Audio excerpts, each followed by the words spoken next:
Christophe Fauré, psychiatre et psychothérapeute spécialisé dans l'accompagnement des ruptures de vie et du deuil, a travaillé dans divers établissements de soins palliatifs avant d'exercer en libéral. Il s'est intéressé aux expériences de mort imminente suite à la lecture du livre La vie après la vie du docteur Raymond Moody dans les années 70. Ces expériences se sont ensuite manifestées dans sa pratique professionnelle à travers les récits de patients en fin de vie ou en deuil. Son livre 7. Vie et au-delà, enquête sur la continuité de la conscience après la mort explore également les phénomènes tels que les vécus subjectifs de contact avec un défunt et les mémoires de vie passée. Ces expériences remettent en question l'idée selon laquelle la conscience est uniquement produite par le cerveau et soulèvent la possibilité d'une continuité de la conscience après la mort. L'expérience des expériences de mort imminente, EMI, est étudiée sérieusement et scientifiquement, notamment par des chercheurs anglo-saxons, mettant en lumière des avancées significatives. Ces études reposent sur une analyse statistique de milliers de témoignages accumulés au fil des décennies, publiés dans des journaux de grande qualité tels que le Journal of Palliative Care ou l'American Journal of Psychiatry. Les EMI impliquent des séquences d'événements telles qu'une perte de conscience lors d'événements dramatiques comme un arrêt cardiaque, suivi d'une réanimation ultérieure.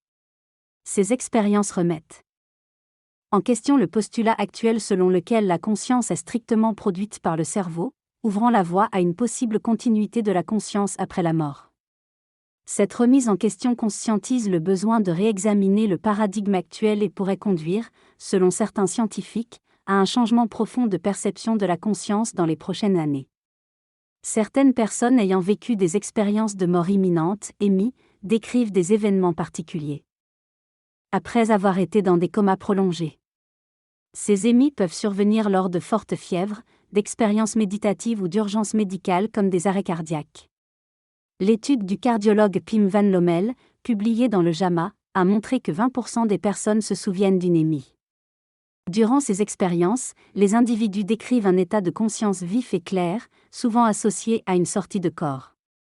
Des recherches, telles que le projet AWAR, ont montré que les personnes ayant vécu une EMI pouvaient décrire de manière précise les interventions médicales, contrairement à ceux qui n'avaient pas eu d'EMI. Ces témoignages remettent en question les hypothèses sur la baisse d'oxygénation du cerveau pendant ces moments, car les observations faites suggèrent une conscience accrue et paisible, ainsi qu'une perception de l'environnement et du temps différente de la normale. Les expériences de mort imminente, EMI, ont été étudiées par Kenneth Ring, qui a observé que des personnes aveugles de naissance pouvaient percevoir leur environnement lors de ces expériences. Des témoignages font état d'une sortie de corps, d'un tunnel sombre et d'une lumière intense associée à un amour inconditionnel. Les individus rapportent des rencontres avec des proches décédés et d'autres entités.